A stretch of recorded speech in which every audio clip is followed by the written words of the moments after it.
میرے رسول پاک علیہ السلام نے فرمایا کہ جب رب نہ مانے تو پھر وہ کمزوروں کے صدقے مان جاتا ہے، پھر وہ ضعیفوں کے صدقے مان جاتا ہے۔ فرمایا اللہ تم سے بارشیں روکنا چاہتا ہے، پر تمہارے ضعیفوں، کمزوروں، غریبوں کے صدقے، مجبوروں کے صدقے وہ تم پر بارشیں برساتا ہے۔ حضور فرماتے ہیں کچھ ایسے لوگ ہوتے ہیں کہ ان کے بالوں میں خاک پڑی ہوتی ہے، چہروں پہ مٹی الجھے ہوئے ہوتے ہیں، لیکن اگر وہ اللہ پہ قسم کھا لیں تو اللہ ان کی قسم بھی پوری کر دیتا ہے، قسم بھی۔ حضرت عبداللہ ابن مبارک فرماتے ہیں، ابن قدامہ نے لکھا ہے، فرماتے ہیں بارش نہیں ہوتی تھی مکے میں، قحط پڑ گیا تو سب لوگ مسجد الحرام سے باہر کھلی جگہ میں نکلے دعا کرنے کے لیے، سب اپنی اپنی دعائیں کر رہے تھے، تو میں تھوڑا باہر ہوا تو اچانک ایک غلام آیا، کالا سیاہ رنگ، 2 رکعتیں نماز پڑھ کے تو ہاتھ پھیلائے تو کہنے لگا اللہ مجھے پتہ ہے یہ جو کچھ بھی ہوا ہے میری نافرمانیوں کی وجہ سے ہوا ہے۔ تو ناراض ہو گیا نا، تو نے بارش روک لی، ناراض ہو گیا نا، ہمیں سبق سکھانا چاہتا ہے نا، یہ کسی اور کی وجہ سے نہیں، یہ صرف میری نافرمانیوں کی وجہ سے۔ اللہ رحم فرما، تیرے بندے تھوڑی سی بھی سختی برداشت کرنے کی طاقت نہیں رکھتے، کمزور ہیں، ڈر جاتے، غلام ہے، دعائیں مانگ رہا ہے۔ حضرت عبداللہ ابن مبارک فرماتے ہیں اس نے چہرے پہ ہاتھ پھیرے تو کالی گھٹائیں چھا گئی، بارش ہونے لگی، میں اس کے پیچھے گیا، اس کا گھر ڈھونڈ آیا، تعاقب کیا، پیچھا کیا، گھر میں نے تلاش کر لی، اور گھر کو تلاش کر کے جب میں واپس آیا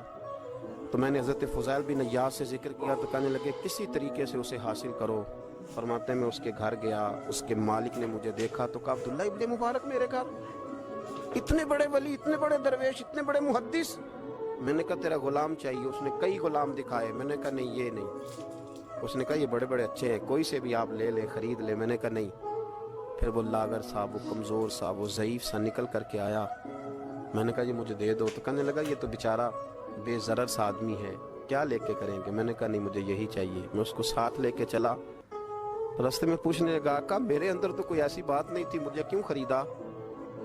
آپ مجھ سے کیا خدمت لیں گے؟ تو عبداللہ ابن مبارک فرمانے لگے میں نے کہا کوئی خدمت بھی نہیں لوں گا، میں تو خود تیری خدمت کروں گا، میں تیرا بیاہ کراؤں گا، تیرے لیے مکان بناؤں گا، میں تیری خدمت کروں گا، میں تیرا اور تیرے رب کا رشتہ دیکھ چکا ہوں، میں تیرا اپنے مالک کے ساتھ جو تعلق ہے اسے دیکھ چکا ہوں۔ کہتے ہیں میں نے یہ لفظ کہے تو مجھے کہنے لگا 2 رکعتیں پڑھ لوں، اب مجھے لے جانا پر 2 رکعتیں پڑھ لوں، پڑھ لو۔ تو 2 رکعتیں پڑھنے کے بعد میری طرف دیکھ کے کہنے لگا آقا مجھے اپنا حق معاف کر دینا، میں خدمت نہیں کر سکا۔ پھر کہنے لگا اللہ راز تو کھل گیا، اے اللہ راز تو کھل گیا، اللہ تیرا میرا معاملہ تھا، راز تو کھل گیا، راز تو کھل گیا، اللہ راز تو کھل گیا۔ یہ لفظ کہتے کہتے کہتے کہتے اس شخص نے کلمہ پڑھا اور اس کی روح پرواز کر۔ تو کبھی ان کمزوروں کے ذریعے بھی اللہ کو منایا جا سکتا ہے، تو رب کو منانے کی کوشش کریں، اس کے حضور